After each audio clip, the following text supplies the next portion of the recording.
Hi everyone and welcome to Summit Lockdown Lifestyle Tips. Today is number 5. So today we are talking all about input.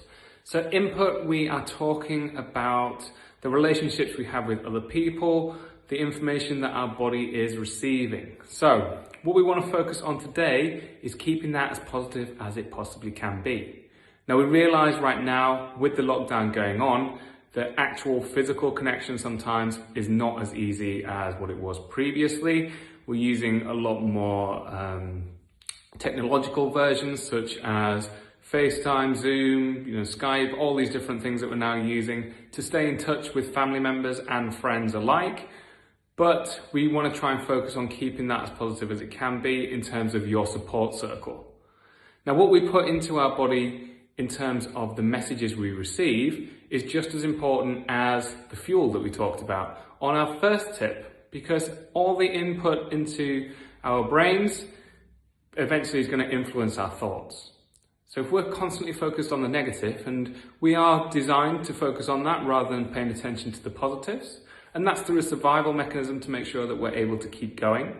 But if we're able to switch that and focus more on the positives, then we naturally have a brighter outlook on life, and it allows us to stay in that positive mindset rather than, focusing on the not so good things which are happening. So it's just as important keeping that input positive, keeping those connections going, even during lockdown, to make sure that we are getting through this in the best possible way. So the challenge for today is, if you are thinking of someone who, you normally would connect with, who you just haven't talked to in a while, send them a message, give them a call, get in touch with that person, because they're probably thinking exactly the same things. And having that connection, having that input is vitally important to keep our mental health as good as it can be, and to make sure that we're staying social even when we can't see each other in person.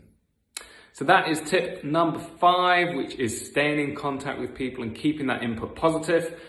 If you have any questions, send me a message, comment on the video, or send an email. Our email is watford@summitcairo.co.uk. I hope you found these tips helpful. And like I say, if you have any questions, then please reach out and we'd be more than happy to help you with that. Take care, and we'll speak again soon.